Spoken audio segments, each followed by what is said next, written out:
بسم اللہ الرحمن الرحیم۔ بسم اللہ الرحمن الرحیم۔ آج ہم انشاءاللہ غسل سے متعلق کچھ احکام پڑھیں گے، چونکہ ہمارے ابھی طہارت کا ہی باب چل رہا ہے۔ غسل کب فرض ہوتا ہے اور غسل کا طریقہ کیا ہے۔ رسول اللہ صلی اللہ علیہ وسلم نے فرمایا ان اللہ لا یستحیی من الحق، اللہ تعالیٰ حق بات کو بیان کرنے سے حیا نہیں کرتے۔ تو غسل کے جو مسائل ہیں ان میں بھی بعض دفعہ کچھ ایسی باتیں آتی ہیں جو بظاہر حیا کے خلاف ہیں، لیکن علم کی ایک بات ہے، سیکھنے اور سکھانے میں حیا اگر کریں گے تو پھر ظاہر ہے ساری زندگی جاہل ہی رہے گا انسان۔ اور غسل کے مسائل سیکھنا اس لیے ضروری ہے کہ غسل جب فرض ہوتا ہے تو جب تک مکمل غسل نہ ہو آپ کی نماز ادا نہیں ہوتی۔ رسول اللہ صلی اللہ علیہ وسلم نے فرمایا الماء من الماء، حدیث ہے کہ غسل فرض ہوتا ہے خواہش نفس کے ساتھ جسم سے منی خارج ہونے سے۔ مرد پہ غسل کب فرض ہوگا؟ جب اس کے جسم سے شہوت کے ساتھ منی خارج ہو۔ منی بالکل سفید رنگ کی چیز ہے، ایک ہوتی ہے مزی۔ شہوت پیدا ہونے سے اگر کسی کے مرد یا عورت کے صرف رطوبت خارج ہونا شروع ہو گئی اس سے غسل فرض نہیں ہوتا، جب تک مکمل شہوت پوری نہیں ہو جاتی اور مادہ منویہ خارج نہیں ہو جاتا، چاہے احتلام کی صورت میں ہو یا کسی بھی طرح سے ہو۔ مردوں کے ساتھ چونکہ یہ بہت زیادہ ہوتا ہے نائٹ فال کی صورت میں، مردوں پر غسل کی یہ صورت بہت زیادہ فرض ہوتی ہے۔ جیسے ہی بلوغت ہوتی ہے تو احتلام شروع ہو جاتا ہے، ہفتے میں 1 دفعہ 2 دفعہ 3 دفعہ، بعض نوجوانوں کو روزانہ بھی 2 دفعہ ہوتا ہے، جبکہ خواتین میں یہ والے غسل کی صورت بہت ہی کم ہوتی ہے کہ ان کو نائٹ فال ہو یا اس طرح سے غسل فرض ہو۔ ہزاروں میں کسی ایک عورت کے ساتھ ایسا ہوتا ہے۔ ایک صورت تو یہ ہے غسل فرض ہونے کی۔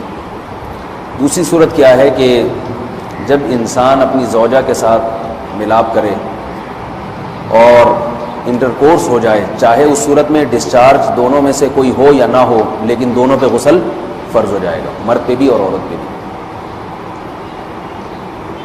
یہ تو مردوں کے غسل کے فرض ہونے کا۔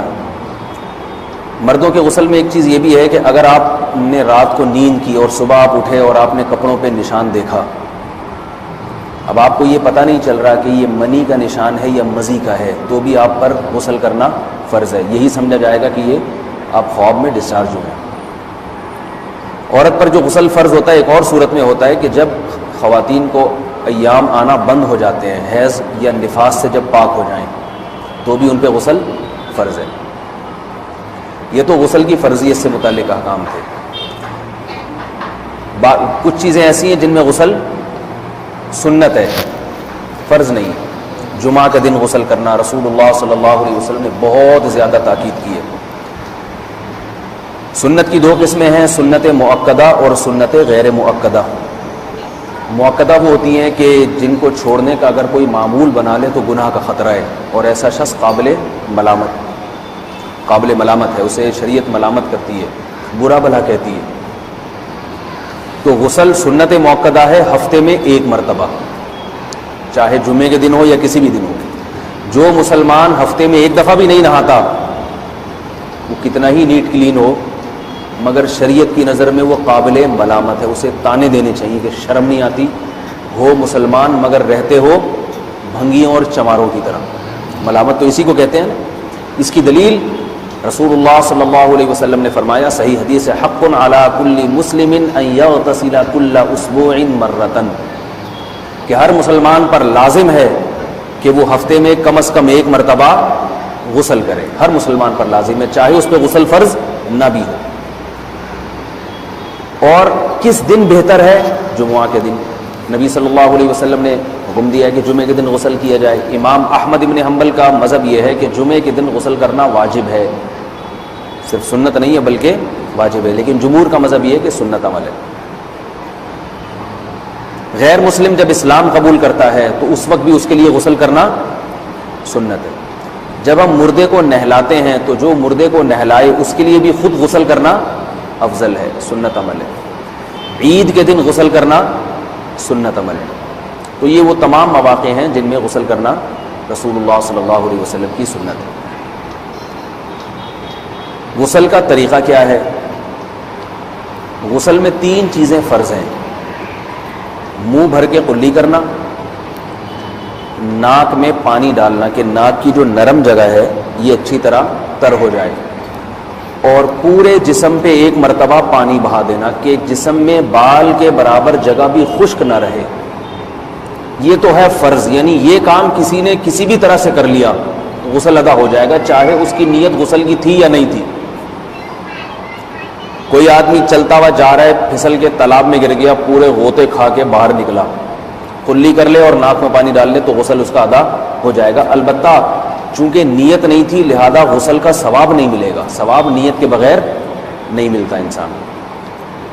دلائل اس کے الگ موضوع ہے کہ اس کی دلیل کیا ہے کہ بغیر نیت کے بھی غسل ہو جاتا ہے، لیکن میں نے بتایا دلائل کا سیشن نہیں ہے، اس میں پھر بات لمبی ہو جائے گی۔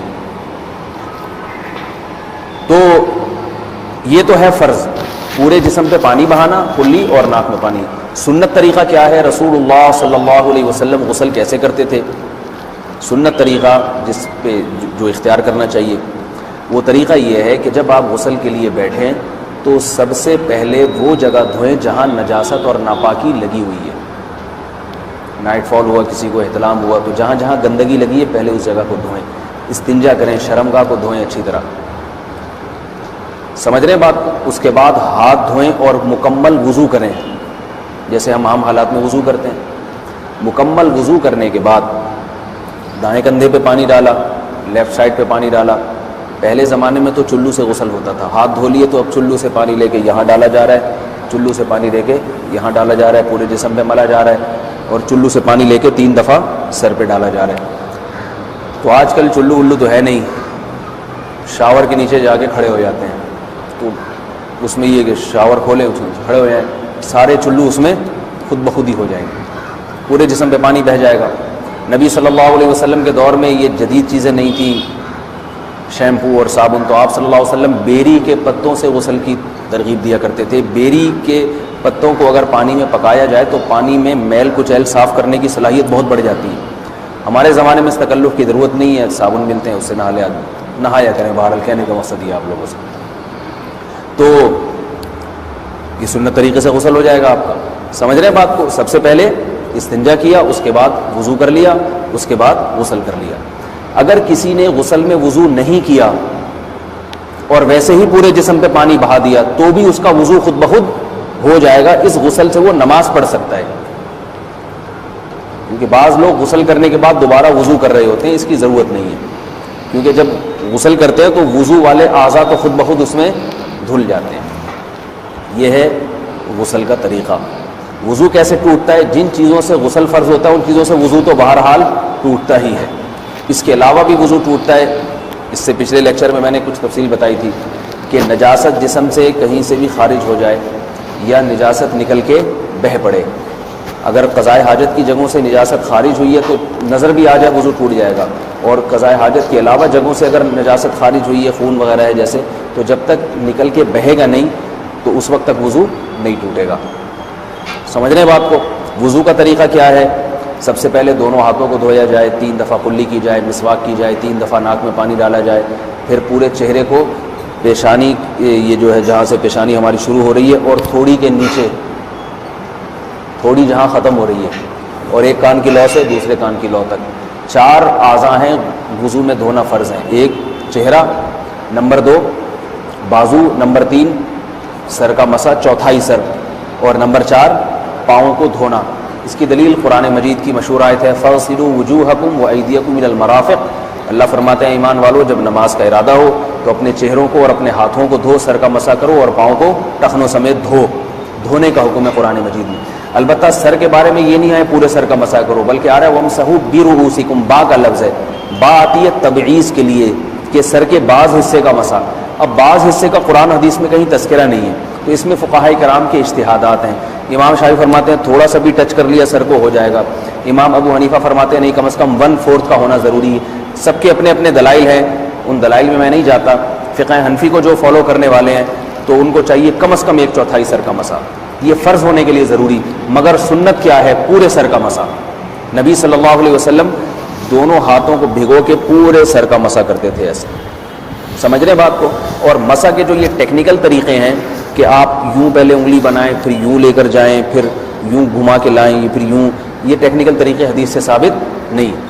مسح کا طریقہ کیا ہے؟ بھیگا ہوا ہاتھ لے کے ایسے پورے سر کو ہو گیا۔ پھر حدیث میں یہ بھی ہے کہ یوں لے جاؤ اور یہ بھی ہے کہ دو واپس بھی لے کر آؤ، دونوں طرح سے ثابت۔ تو ایسے بھی کر سکتے ہیں کہ یوں لے جائیں اور ایسے بھی کر سکتے ہیں لے کے جائیں اور پھر واپس بھی لے آئیں، دونوں طریقے جائز ہیں، لیکن کم از کم سنت اتنی ہے کہ پورے سر کا مسح ہونا چاہیے۔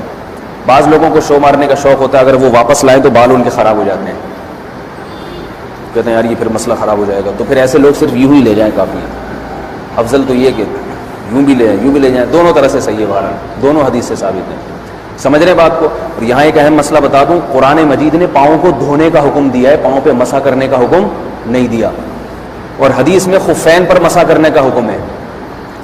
تو قرآن اور حدیث کو فقہا نے جمع کیا ہے، لہذا وہ موزے جن میں آسانی سے پاؤں دھوئے جا سکتے ہیں ان میں چاروں ائمہ کے نزدیک پاؤں پہ مسح کرنا جائز نہیں۔ سعودی عرب میں جو بعض سلفی حضرات اور یہاں ہمارے ہاں بھی اہل حدیث حضرات نے عام موزوں پر بھی جو مسح کی ایک روایت ڈال دی ہے، اسلاف میں، تابعین، تبع تابعین میں اور چاروں ائمہ کے مذاہب میں اس کا ثبوت نہیں ملتا۔ اگر اسلاف میں کوئی قائل بھی ہے تو ایک شاذ قول، اکا دکا قول ملتا ہے،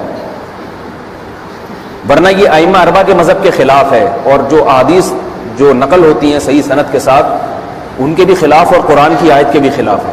اس لیے کسی نے عام ساکس پہ اگر مسح کر لیا، جو عام طور پہ آفس پہن کے جاتے ہیں لوگ، اس میں تو پاؤں آپ اگر ساکس کو پانی کے نیچے رکھیں پورا پاؤں دھل جائے گا آرام سے، تو وہاں کیا ہو رہا ہے کہ قرآن مجید کے حکم کی مخالفت لازم آ رہی ہے، آپ پاؤں دھو نہیں رہے۔